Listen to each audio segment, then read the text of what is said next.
Hello everyone. In this video we'll discuss about conservation of forest and wildlife.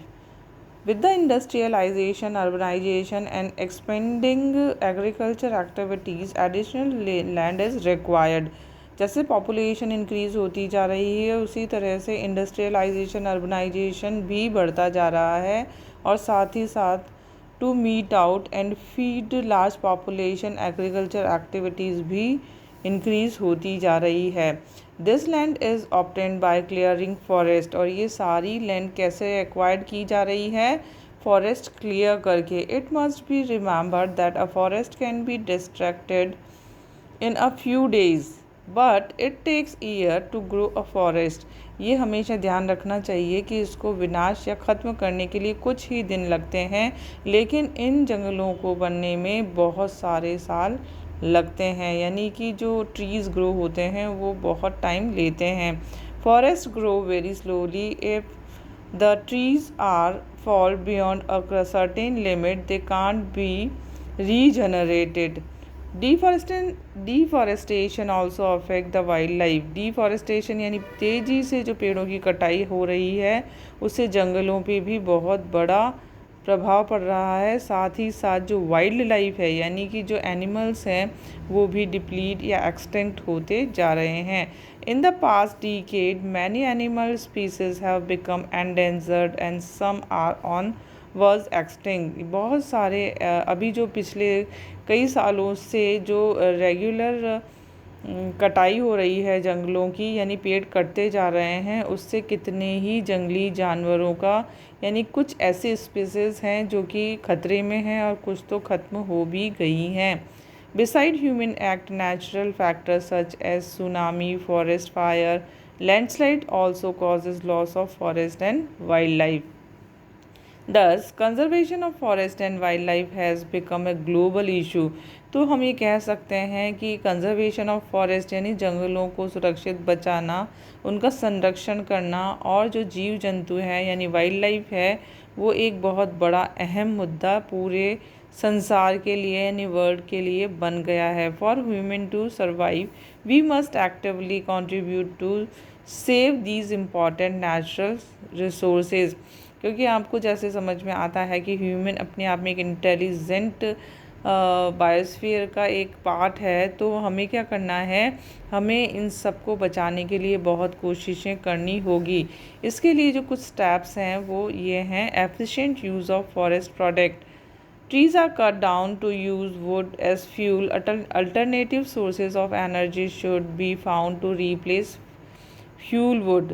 देखिए जो पेड़ हैं वो ज़्यादातर फ्यूल के लिए यूज़ किए जाते हैं, तो हमें क्या करना होगा, इसका अल्टरनेट देखना होगा ताकि फ्यूल के लिए पेड़ों की कटाई को रोका जा सके.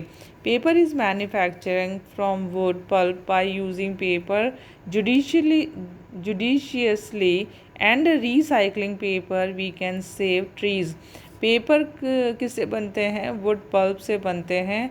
और हमें जो पेपर यूज़ हमें करना चाहिए वो बहुत ही जुडिशियस यानी न्यायिक रूप से जितना ज़रूरत है उतना ही करना चाहिए और उसे रीसाइकल भी करना चाहिए ताकि हम पेड़ों की कटाई को, कटिंग ऑफ ट्री हम क्या कर सकें, रोक सकें. Increasing demand for products such as ivory, hides etc. puts pressure on forest and wildlife. By reducing compensation of these products we can save these resources. देखिए जो डिमांड है फॉरेस्ट प्रोडक्ट की या जो इनसे बनने वाली जो चीज़ें हैं उनकी डिमांड डे बाय डे बढ़ती जा रही है, तो उनके कंजम्पशन को थोड़ा कम करके हम क्या कर सकते हैं, इनको कंजर्व कर सकते हैं. Did you know there are 592 protected area out of which 92 are national park and 500 wildlife sanctuary. जंगलों को बचाने के लिए गवर्नमेंट ने क्या किया है, 592 प्रोटेक्टेड एरिया बना दिए हैं जिसमें 92 तो नेशनल पार्क हैं और 500 क्या हैं, वाइल्ड लाइफ सेंचुरी बना दी गई हैं. इसमें प्रोहिबिशन है, प्रोहिबिट कर दिया गया है कि कोई भी ट्रीज़ को कट नहीं करेगा यानी डिफॉरेस्टेशन के लिए पनिशमेंट डिसाइड किया गया है. There are variety of ecosystem and habitats in these park and sanctuaries, इस उन्हीं जंगलों को रिजर्व किया गया है जहाँ पे variety of animals and trees मिलते हैं। Some of the most fascinating and endangered species of animal are found here, इसमें से वो एनिमल्स जो कि ख़त्म होने की कगार पे हैं वो यहाँ पर रहते हैं। इसी वजह से इनको क्या किया गया है, प्रोटेक्टेड एरिया में कन्वर्ट कर दिया गया है।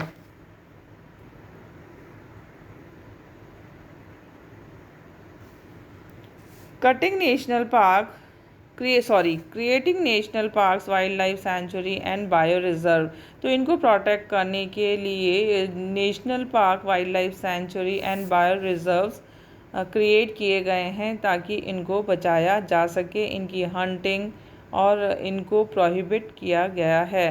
Preservation of creeks, lakes and wetlands, उनको प्रिजर्व करने के लिए, उन पॉल्यूशन को रोकने के लिए मैनेजमेंट डेवलप किए गए हैं, प्लानिंग की गई है ताकि जो लोग इनके ऊपर डिपेंडेंट है वो इनको बचा भी सके और काम भी ले सके, और एक्वेटिक लाइफ जो है, प्लांट है, एनिमल है, उनको प्रिजर्व किया जा सके, उनको सुरक्षित रखा जा सके। Awareness programme like celebration of Van Mahotsav, wild life week etcetera should be encouraged, इस तरह के जो प्रोग्राम्स हैं जिससे लोग अवेयर हो सकें, काफ़ी शुरू किए गए हैं। स्कूल्स में इको क्लब स्टार्ट किए गए हैं ताकि बच्चों को भी इनको कंजर्व करने के लिए एनकरेज किया जा सके। साथ ही जो एंडेंजर्ड वाइल्ड लाइफ स्पीसीज़ हैं उनको किस तरह से प्रोटेक्ट किया जाए ये भी सिटीजन्स को सिखाया जा रहा है। Enactment of laws. Laws have been framed against poaching यानी क्या होता है शिकार करना, तो उसके लिए बहुत सख्त नियम बनाए गए हैं। इसके अलावा जो strict penalties should be applied under laws such as Wildlife Protection Act and Forest Act enact किए गए हैं। Special conservation program and organisation बनाई गई हैं जो कि project tiger should be launch. Project tiger was aimed of protecting Bengal tiger, जो Bengal tigers है, रॉयल बंगाल टाइगर फेमस है वहाँ के, पूरे इंडिया में सिर्फ वहीं मिलते हैं, उनके लिए प्रोजेक्ट टाइगर बनाया गया है। उनकी हंटिंग के लिए, पोचिंग यानी शिकार के लिए भी उसके लिए स्ट्रिक्ट रूल्स एंड रेगुलेशन बनाए गए हैं ताकि उनकी जगहों को बचाया जा सके। Special organisation like society for preservation of cruelty to animals SPCA, the World Wild Fund for Nature WWF and the Preservation of Extreme Treatment to Animals PETA act enact किया गया, इस्टेब्लिश किया गया है।